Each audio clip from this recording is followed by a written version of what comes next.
नमस्कार, आप सभी का स्वागत है मैथ्स इजी सॉल्यूशन में। मैं हूं विजय वर्मा। आज हम लोग कुछ क्वेश्चन कर रहे हैं ज्योमेट्री सेक्शन से। तो देखिए, हमारा पहला क्वेश्चन दिया गया है कि ए बी सी डी एक क्वाड्रेटरल है जिसमें आपको D C is parallel to A B, कहने का मतलब ट्रैपेजियम है। साथ ही साथ ये एंगल आपका 90 डिग्री और ये एंगल भी 90 डिग्री है और इसके अंदर में एक सर्किल है जो चारों साइड्स को टच करके जा रहा है। हमें एडी का लेंथ 6 मालूम है, एई का लेंथ 3√10 है, जहां पे ई क्या है, सीबी का मिड पॉइंट है, और सी से ई का लेंथ और ईबी का लेंथ हमने एक्स मान लिया है और इसी एक्स का वैल्यू हमें फाइंड आउट करना है। तो हम लोग कैसे फाइंड आउट कर पाएंगे, तो चलिए देखते हैं। सबसे पहली बात, आप देख पा रहे होंगे ये इसका टेंजेंसी पॉइंट है और ये 90 डिग्री ये 90 डिग्री है। तो हम कह सकते हैं कि ये जो हो रहा है इस पूरी लंबाई को क्या करेगा, डिवाइड करेगा। टेंजेंसी पॉइंट क्या करेगा, डिवाइड करेगा। तो ये लेंथ हमारा 3 हो जाएगा और ये लेंथ हमारा क्या हो जाएगा, 3 हो जाएगा। फिर उस तरह से अगर ये 3 है तो ये डिस्टेंस में हमारा क्या होगा, 3 होगा, क्योंकि किसी भी सर्किल में आप बाहरी पॉइंट से जो टेंजेंट डालते हैं ये दोनों का लेंथ क्या होता है, इक्वल होता है। तो इस तरह से ये 3 है तो 3 होगा। फिर उसी तरह से ये 3 है तो यहाँ भी लेंथ क्या होगा, हमारा 3 होने वाला है। अभी मैं सपोज कीजिए ये जो लेंथ है इसे मैं ए मान लेता हूं, तो यहां से लेके यहां का जो टेंजेंसी पॉइंट है उसका भी लेंथ क्या होगा, ए ही होगा। ठीक है। फिर उसी तरह से यहां से इसका लेंथ बी मान लेता हूं, इस टेंजेंसी पॉइंट से इसका लेंथ। तो इस टेंजेंसी पॉइंट से इसका लेंथ क्या होगा, वो भी बी बनेगा। सो हमने बी पता कर लिया, इसका टेंजेंसी पॉइंट यहां पे है। ठीक है, यहां। सो ये हमारा बी लेंथ है। अभी आप देखिए, हम लोग जानते हैं कि कोई भी, आप देख पा रहे होंगे 3 स्ट्रेट लाइन में ड्रॉ किया, ठीक है, और ये 2 लाइन इसको इंटरसेक्ट कर रहे हैं। और ऐसे सिचुएशन में अगर this by this equal to this by this होता है, कहने का मतलब इसका रेशियो दिस और दिस का और इसका रेशियो एक दूसरे के बराबर है, तो हम कह सकते हैं, हम पाते हैं कि ये तीनों लाइन क्या आएगा, पैरेलल होगा। ठीक है, ये थ्योरम हम लोग पढ़ चुके हैं। तो आप ही बताइए, यहाँ पे ये 3 है, ये भी 3 है, ये x है, ये x है। तो इस पॉइंट्स को जो हमें यहाँ पे ज्वाइन करूंगा इस टेंजेंसी पॉइंट से ई को, तो ये वाला लाइन भी हमारा क्या होगा, इन दोनों के पैरेलल होगा। ठीक है। तो ये दोनों, ये लाइन जो हो गया इसका पैरेलल हो गया। अभी बताइए, ये लाइन अगर पैरेलल है और ये 90 डिग्री बन रहा है तो ये भी हमारा क्या बनेगा, 90 डिग्री बनेगा, कॉरस्पॉन्डिंग एंगल इक्वल होगा। ठीक है।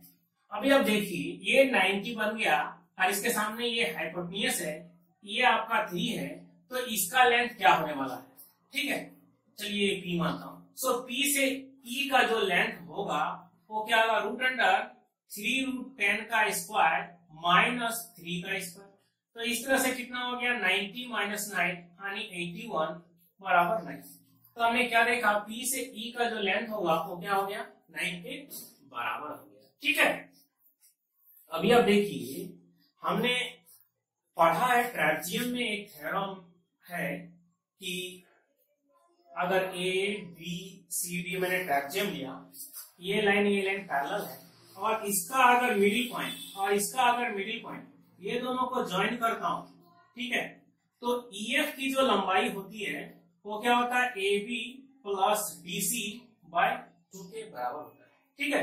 तो अभी आप बताइए, यहाँ पे ये पूरा का पूरा आपका मालूम है, ये पैरेलल मतलब ट्रैपेजियम है। तो ये इसका P इसका मिडिल पॉइंट है और E इसका CV का मिडिल पॉइंट। तो P से E का जो लेंथ होगा, P से E का लेंथ वो हमारा क्या होगा, DC प्लस AB बाय 2 होगा। और PE कितना है हमारा, PE का जो लेंथ है हमारा वो 9 है, और DC बोले तो 3 प्लस A होने वाला है। ठीक है। और AB का लेंथ कितना होगा, ये 3 और ये B, यानी 3 प्लस B, और बाय क्या होगा 2। तो 18 इक्वल टू क्या हो गया, 6 और A plus B। So A plus B का वैल्यू कितना आ गया, 12। ठीक है, A प्लस B का वैल्यू 12।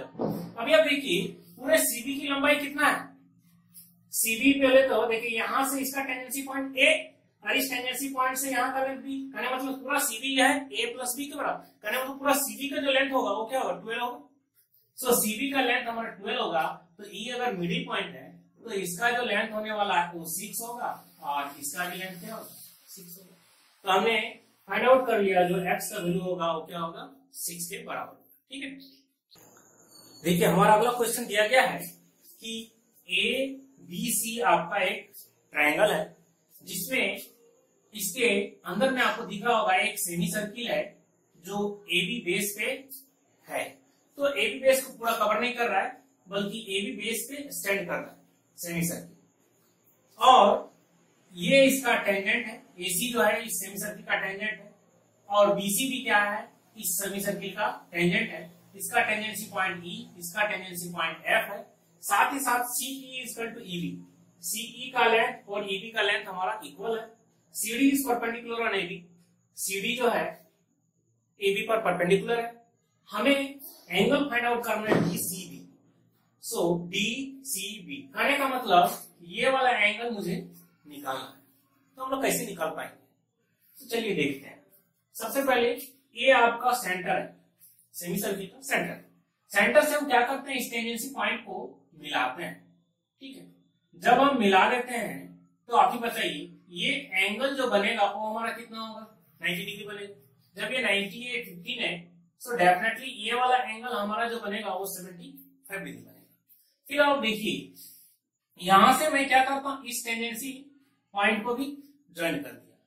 तो अभी आप देखिए हमने पढ़ा है कि अगर कोई भी सर्किल हो और बाहर से अगर इसका ये हमारा टेंजेंट है, ये हमारा टेंजेंट है और ये हमारा रेडियस, ये हमारा रेडियस, तो ऐसे सिचुएशन में हमारा ये वाला एंगल और ये वाला एंगल क्या होता है इक्वल होता है। ठीक है, सो हम जानते हैं कि ये वाला एंगल इक्वल होता है। अभी आप देखिए इसी से मैं सेंटर से अगर मैं इसको ज्वाइन कर देता हूं, ठीक है, तो अब उसी तरह का सिचुएशन, इस तरह का सिचुएशन यहाँ पे देख पा रहे होंगे।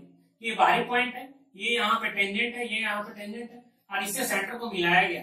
तो ऐसे में ये वाला एंगल और ये वाला एंगल क्या होगा इक्वल होगा।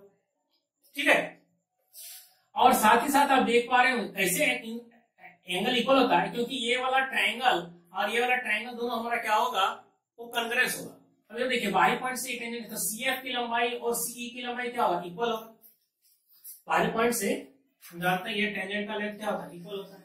सो ये टेंजेंट हमारा क्या इक्वल है और इन यहाँ पे जो एंगल बन रहा है ये दोनों एंगल भी हमारा क्या होगा इक्वल होगा। तो सपोज कीजिए एंगल में अल्फा लेता हूं तो ये एंगल भी हमारा अल्फा होगा।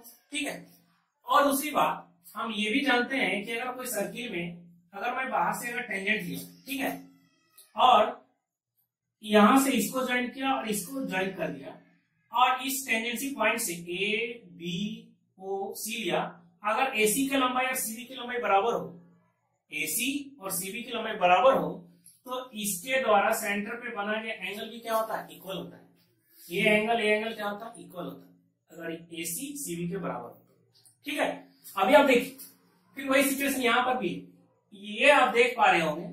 तो यहाँ पे ये टेंजेंट है और सीई की लंबाई ईबी की लंबाई के बराबर है, तो सीई और ईबी के द्वारा सेंटर पे बनाया गया कोण भी क्या होगा एंगल भी इक्वल होगा।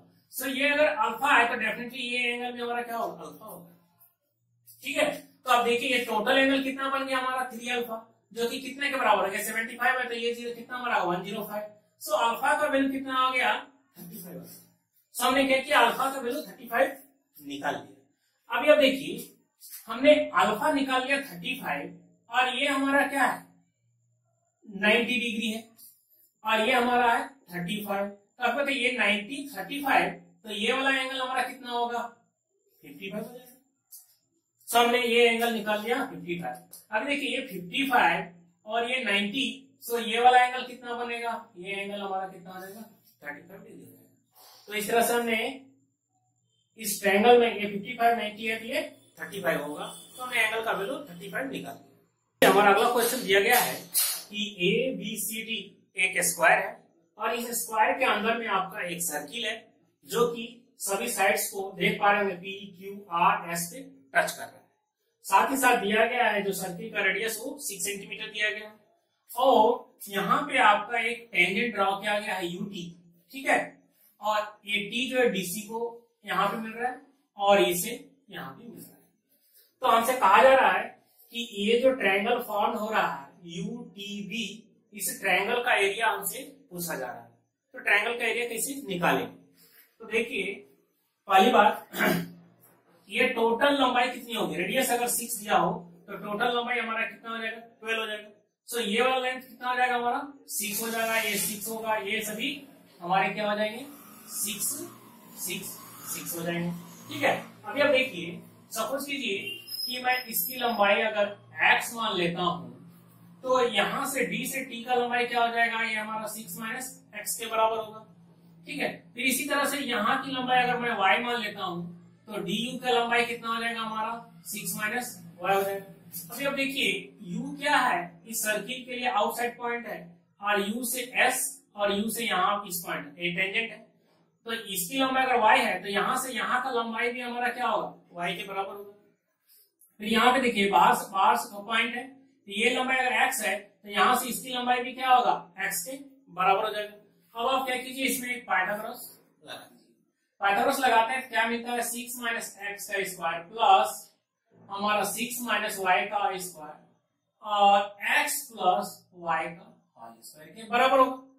अभी अब देखिए जब इसको सॉल्व करते हैं तो 36 हमारा 12x plus x square plus 36 minus 12y plus y square बराबर x square plus y square plus 2x। तो x ये तो हमारा काट दिया। अभी आप देखिए सब 2 से डिवाइड हो, सब 2 को डिवाइड किया 36 से 72 यानी 36 बचेगा, 36 माइनस ये क्या हो जाएगा 6x, ये 6y बराबर x। अब आप इसको क्या कीजिए नोट डाउन कर लीजिए। सो हमें पता हो गया कि 36 माइनस 6x माइनस 6y बराबर क्या होगा xy के बराबर होगा।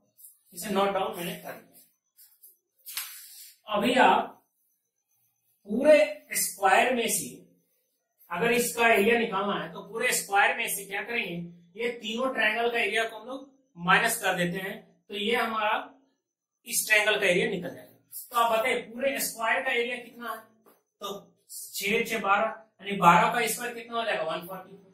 144 में से क्या करेंगे इस ट्रायंगल का एरिया माइनस करेंगे तो इस ट्रायंगल का एरिया कितना होगा हाफ और 6 माइनस x और 6 माइनस y और माइनस क्या करेंगे इस ट्रायंगल का एरिया, तो इस ट्रायंगल का एरिया हमारा कितना होगा यहाँ पे देखिए हाफ और ये क्या y प्लस 6 है और ये हमारा लेंथ कितना है टोटल 12। फिर इस ट्रायंगल का एरिया, इस ट्रायंगल का एरिया कितना होगा हाफ और हमारा x प्लस 6 और इंटू 12। तो इस तरह से हमारा जो ये जो बन रहा है ये हमारा क्या हो गया रिक्वायर्ड एरिया है।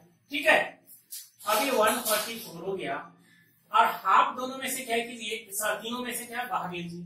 जब हम बाहर लेते हैं तो यहाँ पे आपको अंदर क्या मिलने वाला 36 6x 6y और प्लस xy और ये हमारा क्या होगा प्लस साइन बन जाएगा अंदर में, ये 12y ये 72 ये 12x और 72।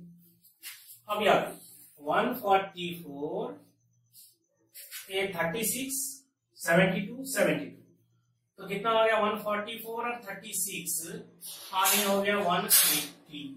ठीक है, और 12x में 6x गया तो कितना हो गया प्लस 6 और 12y में 6 यानी क्या हो गया प्लस 6y और प्लस xy।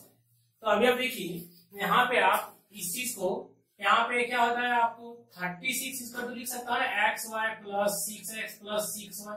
तो इसका वैल्यू हमें मालूम है 36, तो इसका वैल्यू हमें मालूम है 36। ठीक है, तो ये कितना हो जाएगा ये हमारा 216। सो ये हमारा हो गया 216। इस तरह से कितना हो गया 108। सो 144 में 108 चला जाएगा सो कितना बचेगा। तो इस तरह से इसका जो एरिया बन रहा है वो कितना बन रहा है 36 बन रहा है। ठीक है, थैंक यू। आप सभी से रिक्वेस्ट है कि मेरे चैनल को सब्सक्राइब कीजिए और ज्यादा लोगों तक शेयर कीजिए। अगले वीडियो में और कुछ सवालों के साथ आऊंगा। Thank you.